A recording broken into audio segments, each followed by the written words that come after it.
Welcome back to r/AholeTax, where jerks get exactly what they deserve in a very satisfying way. And if you are new to my channel, please don't forget to subscribe to join our awesome community, and without any further ado, let's dive into the stories. And the first one is titled, Guy parks in private lot, backs into my car, wants to pay out of pocket, but balks at estimate and yells at me, and then tries to commit insurance fraud and ends up having to move his business. And guys, I would just like to apologize in advance if the recording today is not as good as usual, because unfortunately I was involved in a little motorcycle accident today. Essentially I was making a U-turn and then some guy, who I'm pretty sure was speeding, essentially hit me from behind. Thank God both of us are not really injured though, I just have a few scratches. He's a bit worse I guess because he was wearing flip-flops while driving a scooter, so I guess we both learned a lesson today. Anyway, sorry for the interruption, let's get on to the story. I park in a private parking lot attached to the business I work at. All spots are clearly marked as reserved with signs at eye level and with paint on the pavement.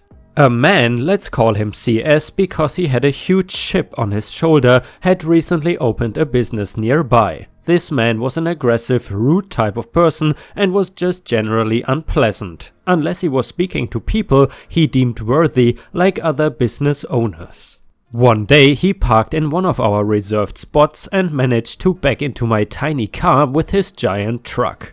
To his credit, though he probably only did it because our boss was one of the few people he seemed to respect, he came in and told the staff what had happened. I was not there when he came in, so they all went out and looked at the damage, and one smartly took pictures of both vehicles. He told them he wanted to pay out of pocket, would not leave any info but said I could find him at his business. The car was still drivable but looked pretty bad. I planned to talk to him about how he wanted to go about repairing it, but I was too busy at work to seek him out for most of the day. A co-worker was walking through the lot a few hours later and spotted CS and told him that I was back if he wanted to talk to me, but CS rudely cut him off and said that I knew where to find him. Okay then. I took the car to a well-regarded body shop for an estimate, explaining the situation. The estimate was for over $1,500 and they said this sort of thing happens all the time, but the person rarely actually agrees to pay out of pocket. I was naively hopeful though, so I took the paperwork to his business and showed it to him.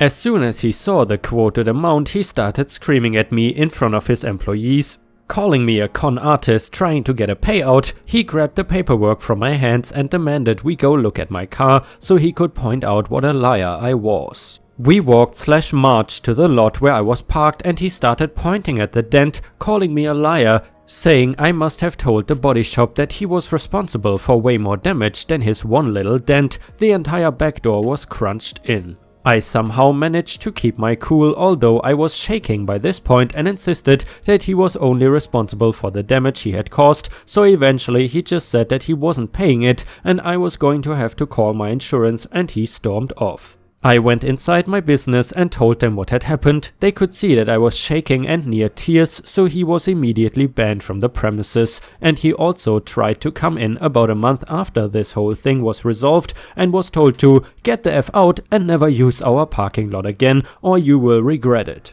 I called my insurance and luckily, since he had admitted fault, I wouldn't even have to pay the deductible. I had to take the car in for a second official estimate. I took it to the same body shop, but they were kind enough not to say I told you so, and then I waited. And waited because they needed to speak to him as well before proceeding. Finally, I got a call from the insurance folks wanting to go over the details he provided because they did not match what I had told them. He had tried to say it was a silver Jeep that he had been driving when he backed into my car. He was still taking responsibility but trying to keep his premiums down, I guess. Well, why would I do him any favors? I gave the insurance representative all of my co-workers' contact info and told her I had pictures of his black truck from the day of the accident. There was no way it was a Jeep, that's his wife's vehicle. I saw her all the time in it and he was trying to commit insurance fraud. A few days later I got the go-ahead and had my car fixed. Looks great, did not cost me anything but time and aggravation. CS moved his business not long after. We learned from a business owner in the same building as CS that the landlord was tired of all of the trouble CS was causing in the area. The story about him freaking out on me had gotten back to him, as well as CS stealing mail from other businesses and just generally being rude and disruptive. So CS is still successful and doing well in life, as many a-holes are, but he did have to pay the AholeTax this one time. And guys, if you're interested in learning more about the crash, I think I will tell the little story at the end of the video. Also, what I forgot to mention is, my bike is, well, I wouldn't say it's totaled or anything, but it definitely needs some repairs, and it will probably be around $500 or something. And to be honest with you guys, like, this is a big deal for me because driving motorcycles is definitely a big source of happiness for me, and it's a big deal for me that I cannot ride for like 2+ months. But yeah, anyway, I don't want to bore you with this anymore, so let's move on to the next story. And the next one is titled, "Irate Customer Gets Fired After Threatening Me." So I figured I would tell my story on one of the worst but also hilarious and best karma-served customer experiences I ever had. So a bit of backstory, I worked for a Canadian retailer which was like the Canadian version of Walmart. One important note for later though is this retailer has an automotive service department. This happened in November 2013, so I was about 21 at the time. I have also suffered a brain injury since then, so some parts are fuzzy because of it, but I will get it as close as I can remember. It's a long story, but it will be worth it. I ran the hardware section of the store, which included paint products. I get a call on the walkie-talkie I am wearing to come to customer service. As I go up, I pass who I found out will be our angry customer heading back to paint. He looked like he had a Pacific Islander background. When I reached the front, my friend who ran customer service handed me a can of spray paint and asked me to feel it. I pick it up and immediately can tell it is empty. There was that tiny amount that remained, but it was hardly anything. My friend told me the customer was claiming it was the wrong color. I said it's empty. The customer used the whole thing and told her I will inform the customer when he comes back. After a minute, the customer comes back up and I proceed to tell him there is nothing we can do. He immediately flips, saying that it is the wrong color. I tell him the can is empty, he used the whole thing, so we cannot do anything. He yells at me, "How can you tell?" I replied with, "I can tell by the weight, sir. There's a tiny amount left on the bottom, but that is normal for a can of empty spray paint. You cannot use all of it." He gets more irate, saying the can is defective then, that he wanted to use every single drop and that it is only half full. Me and my friend reinstate what we said.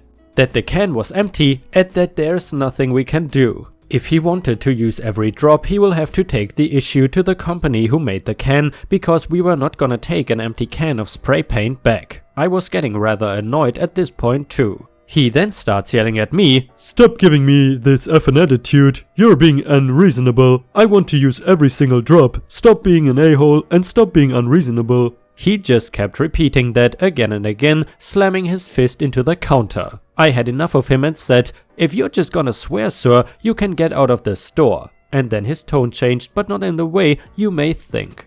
"Come meet me outside. I will be out there waiting for you. We can settle this like men. I'm sick of your attitude. We will settle this out there. You're being nothing but an a-hole." My friend then interjects, "Sir, you cannot be threatening my staff." He replied with, "It's a free country. I can do what I want." And then continues on with his threats. I tell my coworker to call the police, and at this point, because of this, a lot of customers were gathering at cash watching the whole thing happening. My friend was on the phone telling them what was going on to the police. And also yelling at the guy that he does not get to come in and threaten staff and that there was no excuse for his behavior. He said he has no problem with her, but that I am the one who has the issues.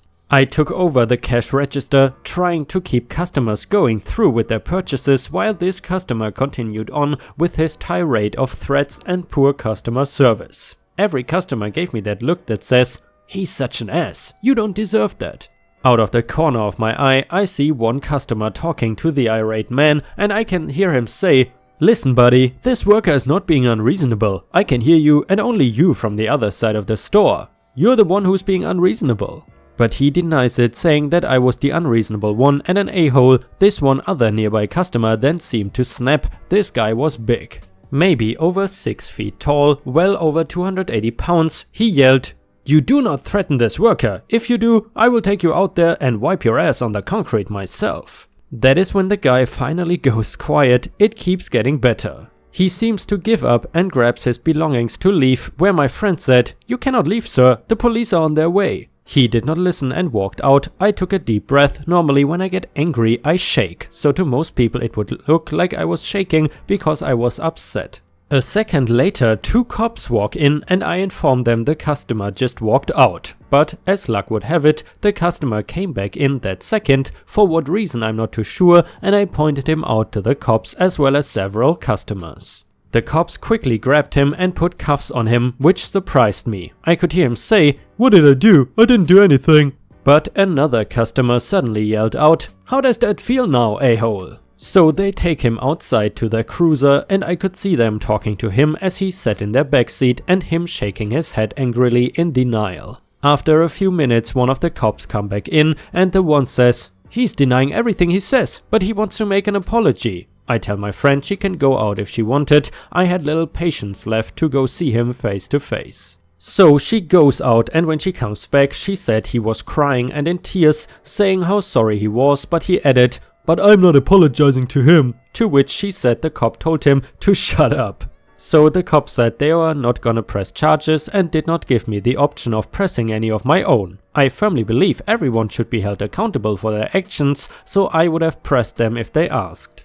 They file a no trespass notice for him saying he's not allowed back into the store or he would be arrested, and they let him go. Things get even better, believe me, so later in the week I had a day off and the next day I come in, my manager approaches me and tells me the guy came back into the store. He said when he went to confront him, he was at the service bay waiting area and told him, "You're not allowed to be here in the store, we can have you arrested right now." The guy then panics and backs into the waiting room for the service bay. "Please don't, see, I'm not in the store anymore." My manager said, "Yes, you're still in the store. Being in the parking lot counts as being in the store." He told me the guy then began to panic saying, "Please don't arrest me, I just want to shop here again, please, I just want to shop here again." My manager gave him these options, that he fully apologizes to me and that is even if I was comfortable with him shopping there again. So he asked me if I was and I told him he's just gonna say he's sorry so he can shop here again. He made it very clear he was not sorry for what he said, so no, I don't want him here again. He said he will phone the customer and tell him he's banned for life. This is where karma comes in. Less than a year later that one customer who threatened to wipe his ass on the concrete came in and my friend on cash recognized him and thanked him for him standing up for me. He said it enraged him because he knew the guy. Apparently his wife works with the irate customer with a child agency of some sort and that this guy works with kids and there he was threatening a kid, which made him mad. He said because the agency caught wind of the incident and they have zero tolerance for their workers getting arrested, getting in trouble with the law and stuff like that, he was fired from his job. I did encounter this guy one more time at my next job, but he didn't seem to recognize me. But thinking back on it, maybe he did because he has not shown up to my new job since. So that is probably the most intense experience I've ever had. I've had others that I will post about, but they won't be to that level. And yeah guys, I forgot to say, if you have watched until here, I would really appreciate it if you could like the video and post some star emojis in the comments. Thank you so much in advance, this really helps my channel a lot. And the last one is titled, "You sure that's what you've been drinking all night? Alrighty then." This happened today. I work in a quaint wee pub / restaurant in Scotland, very family oriented kind of place, so we make most of our cash money on food, although we do have a wide variety of drinks as well. Here is the cast. Dweest is me, WS waitstaff, WOO waste of oxygen. The back shift started off pretty well. I work the bar, so drink checks are put through by the WS for table service usually before meals are ordered. Pretty standard for most restaurants, I would imagine. Now this table had been seated about 10 minutes before I started my shift and had ordered one round of drinks for 3 WOOs. A bottle of Sauvignon Blanc and a glass each. Keep in mind that Sauvignon Blanc is our house white wine, and by the way it's really tasty and is by far the cheapest at £10.95, and every bottle of Sauvignon Blanc is the same. I am almost a half hour into my shift and a check comes through for another bottle for their table. Piece of piss, no problem. On the tray an oud de pass. Boom. They order another bottle and 3 meals about 25 minutes later. By this point each customer has had about a bottle of wine in about an hour, still no issues until they order another bottle for the table just as their food arrives. WS1 takes it over. Customer: "That's not the wine we've been drinking, the wine we had looked much paler." WS: "I'm really sorry about that, I will ask at the bar to change it for you, bear with me." So WS bounces back with the bottle and asks for a change. Alright, WS: "Nah, the lady said the wine they've been drinking all night did not look like this, said it was paler." Me: "I will have a look at their bill, but it's been the same bottle going on their table since they came in." Sure enough, it was the same bottle, also they had the same bottle still sitting in a cooler at their damn table. Karen's min. So WS takes a copy of their bill over and breaks it down. Are they happy? Do they understand? Do they feck? They've been drinking the paler wine the whole night, or so they screech. The paler wine is our Pinot Grigio, which is about £17.95 a bottle. This is not uncommon for folks to try and get away with a pricier drink for free/cheaper by claiming that's what they've been drinking the whole time, especially after a few scoops. What they seem to forget is they are pissed, I am sober. WS attempts to explain that the Sauvignon Blanc is absolutely what they've been drinking the whole time they've been there. Customer: "Excuse me ma'am, but you're embarrassing me and putting me off my food. Just get the wine, thank you," and throws her hand in the WS face. The poor lassie came over to me at the bar, tears welling up in her eyes, almost completely defeated after I have just watched all this. Never heard what was said until after, but had a fair idea. Me: "No problem, pass that check."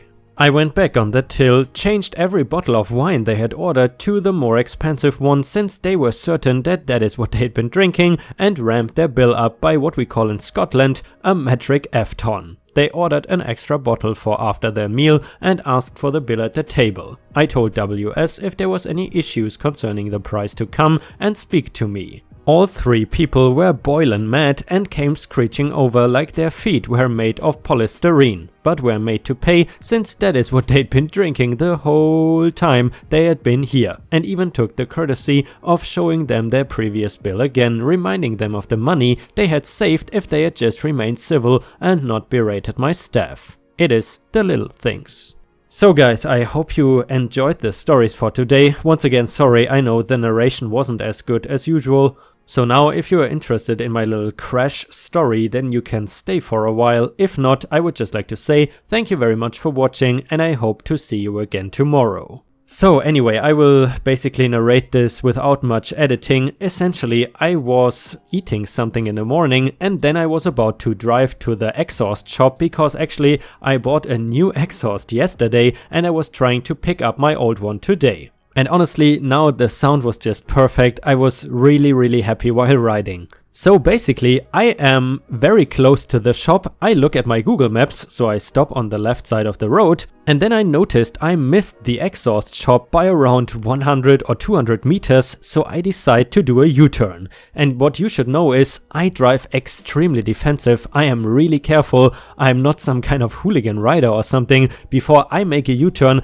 I look twice or even 3 times before I go. So then essentially I almost completed the U-turn, I was almost straight with the bike and suddenly I hear honking in the background and this guy just crashes into me from behind. I think what happened is he crashed into the left side of the bike, then I sort of lost control and the bike fell on the right side and slided on the ground a little bit.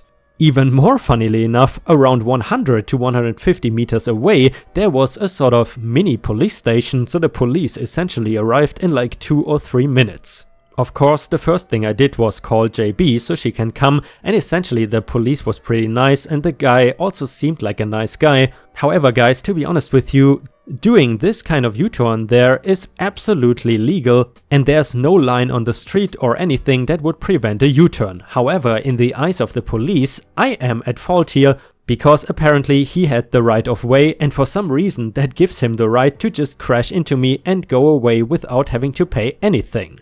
And then I asked my girlfriend, so essentially if you are in a residential neighborhood or something and you do a U-turn and then some guy is coming with like, I don't know, 100 miles per hour or something and he crashes into you, you are still at fault. To be honest, that kind of baffles me, but I just accept what the police says here because I'm a guest in the country. I know sort of the law, but you know, they know it better than me, and in the end I got away pretty lucky because it's not like this guy wanted to scam me or something, and I just had to pay a little fine, and I will also have to pay for the repairs of his bike.